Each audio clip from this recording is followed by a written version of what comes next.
본 프로젝트는 퀸텟 시스템즈라는 서울에 있는 CRM 업체랑 같이 이렇게 부산시에 있는 동백전 어떻게 하면 활용할 수 있을까를 주제로 진행이 되었고 진행하겠습니다. 전체 목차는 프로젝트 개요, 솔루션 개발, 서비스 제안 순으로 진행이 됩니다. 본 프로젝트는 좀 특이하게 디자인 싱킹이라는 광고문을 적용을 했는데요. 일반적으로 저희가 경영학과에서 많이 사용하는 분석 프레임워크보다는 좀 더 디자인 관점에서 아이디어를 도출하는 식으로 진행이 되었습니다. 먼저 프로젝트 개요입니다.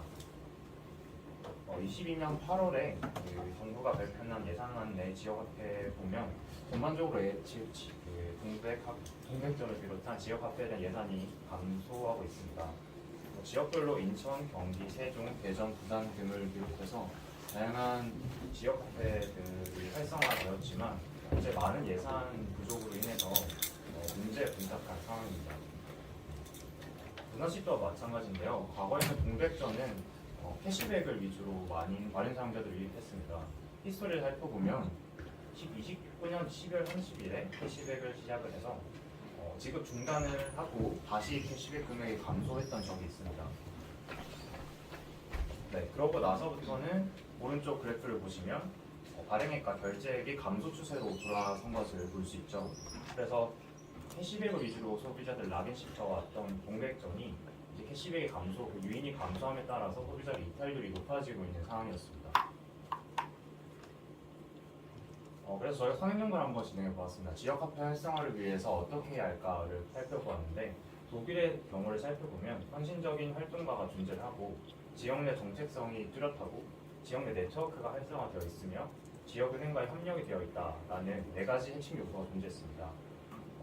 국내 사회 연구도 살펴보면 지역화폐 도입, 추진에 추진자 또는 활동이 필요하고 경제, 사회, 공동체 내지 네트워크 구축 및 협력적 기조로서 작동이 필요하다와 같은 내용이 있었습니다. 즉 저희가 주목했던 점은 지역화폐 활성화가 위해서는 지역 내 네트워크가 필요하고 이와 함께 기술적 편의성이 확보되어야 한다라고 생각을 했고 이를 통해서 신규 사용자 확보 및 리텐션이 필요하다라고 판단을 하였습니다. 저희가 주목했던 점은 바로 멀티 페르소나라는 사회적 이슈인데요. 2020년, 21년쯤에 유재 사업을 비롯한 캠프 등을 해서 다양한 북해 열풍이 일어났었죠. 그런 북해 열풍 자체가 페르소나의 개념으로 접근을 할 수 있습니다. 그래서 나는 한 사람이지만 내가 속한 집단이나 공간에 따라서 다양한 자아가 생길 수 있다는 개념인데요. 그런 멀티 페르소나와 개인의 치안의 연관성을 공략을 한다면 저희는 맞춤화된 추천 시스템을 통해서 고객을 락인시킬 수 있지 않을까라고 생각을 했습니다. 그래서 오른쪽 상연구를 보면 여러 페르소나가 동시에 인정되는 멀티 페르소나라는 개념은 전통적인 의미의 페르소나와 마찬가지로 일상과 취향, 역량을 주고받아서 흥미까지 영향력을 발휘할 수 있다라는 내용이 있기 때문에 저희가 설정한 목표는 다음과 같습니다. 6조 원 규모의 지역화폐 시장을 공략하기 위해서 퀸텟 시스템즈가 B2B 솔루션을 만든다. 근데 어떻게 만들 수 있을까를 봤을 때 지역 상권 기반의 지역 네트워크를 강화해야 하고 고객 맞춤별 페르소나를 공략한 니즈를 공략해야 한다. 또 해서 최종적인 목적은 지역화폐를 위한 멤버십 서비스 아이디어를 만드는 것이었습니다. 솔루션 개발을 위해서 간단한 인터뷰를 진행했습니다. 인터뷰는 마케팅 조사론 관점에서 보면 FGI의 개념이나 인덱스 인터뷰의 개념으로 이해를 하시면 되는데요. 저희는 일단 다양한 연령대에서 대학생, 대학원생, 주 직장인 등으로 해서 한번 그룹을 설정해 보았고요. 질문은 오른쪽과 같습니다. 결과를 간략하게 브리프해 보면 대부분 출시 때부터 사용했지만 혜택이 주로 사용하지 않았다. 그리고 지원액이 감소해서 그리고 지원 사용 가능한 매장이 적어서 등의 이유가 있었습니다. 저희가 인터뷰를 통해서 뽑아본 간략한 인사이트는 부산에 거주하며 동백전 혜택이 있기 때문에 동백전을 사용했으나 최근 동백전 혜택 감소에 대한 타격감이 크다. 그리고 사용 가능 매장에서는 동백전을 사용하지만 혜택이 더 큰 타 카드, 타 대안이 있는 경우에는 대단 이동 가능성이 뚜렷했다라는 점이었습니다. 더욱더 앞서 말씀드렸던 추가적인 유인이나 락인에 대한 필요성이 대두되었죠.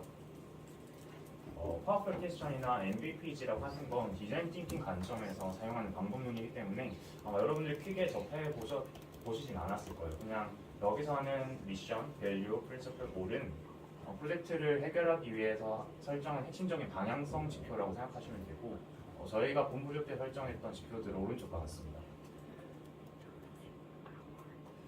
그리고 이제 이 문제를 해결하기 위해, 이 비즈니스 문제를 해결하기 위해 사용했던 알고리즘이 있는데요.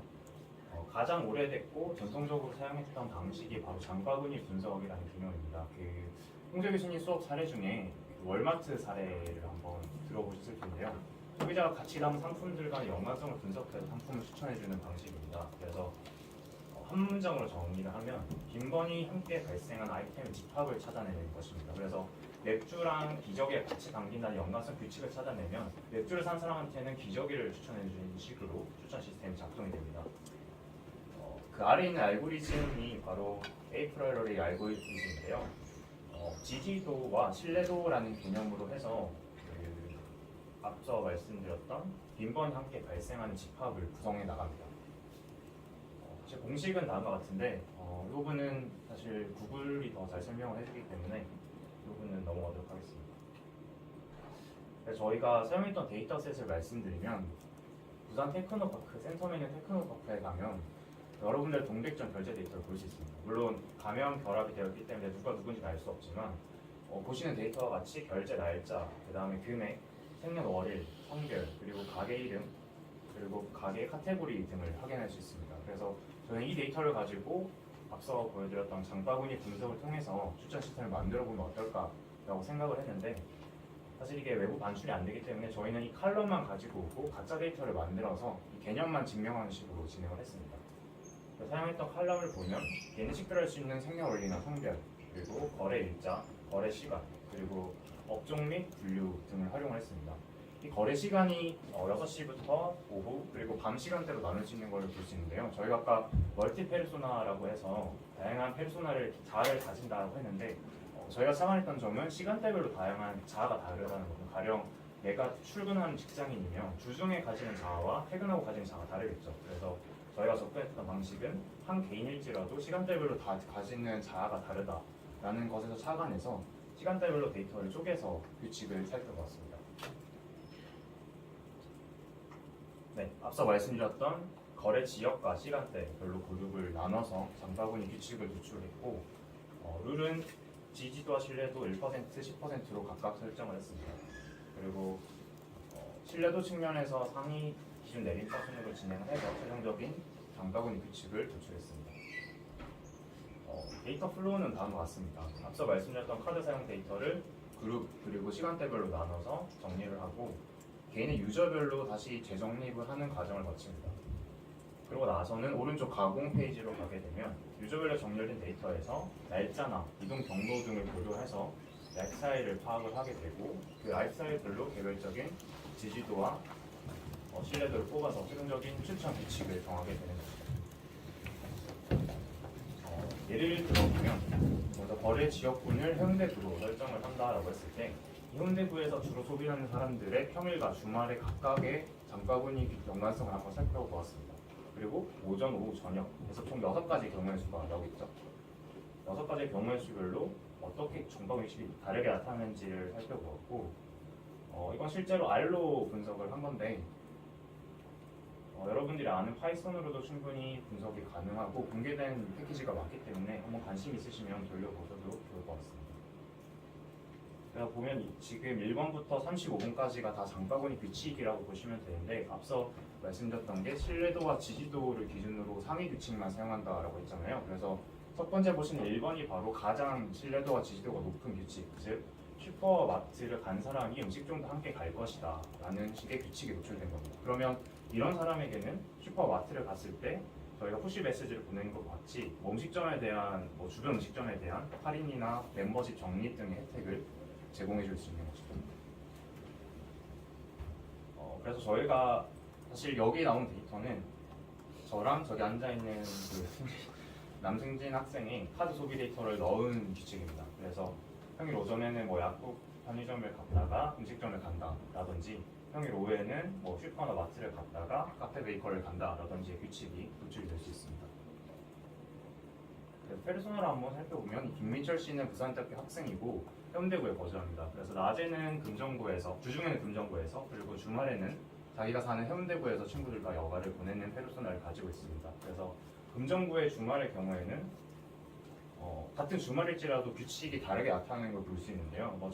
금정구에서 주말 같은 경우에는 점심 카페를 갔다가 편의점을 간다, 뭐 술집을 갔다가 편의점을 간다라는 루트로 해석을 할 수 있고, 해운대구 같은 경우는 PC방을 갔다가 산책 비가를 했다라고 보면 오후에는 PC방과 음식점의 연관성 규칙을 확인할 수 있습니다. 그래서 지역별 그리고 시간대별로 동일한 표를 쏟낼지라도 다른 추천 규칙이 나타난다는 점에서 맞춤화된 개인화된 추천 시스템을 구현을 하면 앞서 말씀드렸던 그 단순 캐시백 위주의 멤버십 전략에서 나아가서 맞춤화된 상품 추천 그리고 고객 락인까지 가능하지 않을까라는 것이 본 프로젝트의 핵심이었습니다. 정리하면 결제 대역을 살펴봤을 때 주말 저녁 사람들이 금정구에 방문하는 경우에는 술집이나 음식점을 갔다가 편의점에 방문하는 경향이 있다라고 한다면, 여러분들이 술집 골목에 있다가 이제 자리를 옮기려고 할 때 편의점에 관련된 상품의 할인 푸시가 여러분 핸드폰에 뜬다라고 생각을 하시면 됩니다. 그래서 주말 저녁에 방문하는 경우에는 이런 규칙을 통해서 이 사람이 술집하고 편의점에만 핵심적인 캐시백을 더 받게 된다면, 가령 과거에는 모든 음식점에 10% 할인을 받았다면 이 두 개만 선택했을 때 20% 할인을 집중적으로 받을 수 있는 식으로 멤버십을 설정할 수 있습니다. 네, 그렇게 해서 소비자들의 소비에 보다 적합하고 맞춤화된 할인 혜택을 제공한다면 지역 카페 활성화가 가능하지 않을까라고 생각을 해봤습니다.